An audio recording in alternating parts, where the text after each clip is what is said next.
ర్యాగింగ్కు పాల్పడితే చర్యలు తప్పవని జిల్లా ప్రధాన న్యాయమూర్తి గంధం సునీత అన్నారు. ఆదికవి నన్నయ్య యూనివర్సిటీ ఎన్టీఆర్ కన్వెన్షన్ సెంటర్లో యాంటీ ర్యాగింగ్ వీక్ కార్యక్రమాన్ని నిర్వహించారు. ఈ కార్యక్రమానికి ముఖ్య అతిథులుగా జిల్లా ప్రధాన న్యాయమూర్తి గంధం సునీత, విసి ఆచార్య ఎస్ ప్రసన్నశ్రీ హాజరై విశ్వవిద్యాలయ ప్రాంగణంలో మొక్కలు నాటారు. జ్యోతి ప్రజ్వలన చేసి నన్నయ్య విగ్రహానికి పూలమాల వేసి యాంటీ ర్యాగింగ్ వీక్ను ప్రారంభించారు. విద్యాలయాల్లో చక్కని ఆనందకరమైన వాతావరణం ఉండాలని, దానికి ప్రతి ఒక్కరూ బాధ్యతగా వ్యవహరించాలని గంధం సునీత అన్నారు.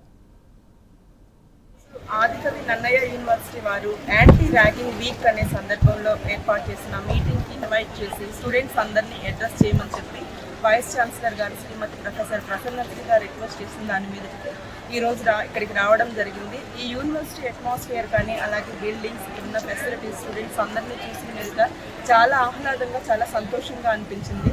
ఇట్లాంటి మంచి వాతావరణంలో వీళ్ళందరూ చదువుకోవడం కూడా వీళ్ళందరి అదృష్టం.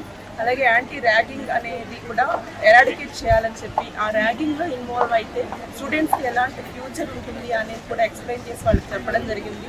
వాళ్ళందరితో ఈ టైంని నేను స్పెండ్ చేసినందుకు ఐఎమ్ సో హ్యాపీ. ఆదికవి నన్నయ్య యూనివర్సిటీలో యాంటీ ర్యాగింగ్ వీక్ సందర్భంగా ఆగస్టు 12 నుంచి 18 తారీఖు వరకు ఒక వీక్ లాంగ్ సెలబ్రేషన్స్ చేస్తున్నాం. దాంట్లో భాగంగా ఇన్స్పైర్ అన్నది ఒక ప్రోగ్రామ్. ఇన్స్పైర్ అంటే పిల్లలు, ఇక్కడ యంగ్ మైండ్స్, చిన్నపిల్లలు, ఈ చిన్నపిల్లల జీవితంలో ఎప్పుడు కూడా ఒక గోల్ అనేది పెట్టుకోవాలి. అందుకనే మేము రాజమహేంద్రవరంలో ఉన్న మంచి వాళ్ళు, అంటే మంచి పొజిషన్లో ఉన్న వాళ్ళు, జీవితంలో చాలా కష్టాలు పడి ఎదిగిన వాళ్ళు, అలాంటి పిల్లల్ని, అలాంటి వాళ్ళని మా పిల్లలకి ఇన్స్పిరేషన్గా స్టాండప్ ఒక పెడెస్టల్లో ఉంటారన్నట్టు వాళ్ళని పరిచయం చేసే కార్యక్రమం.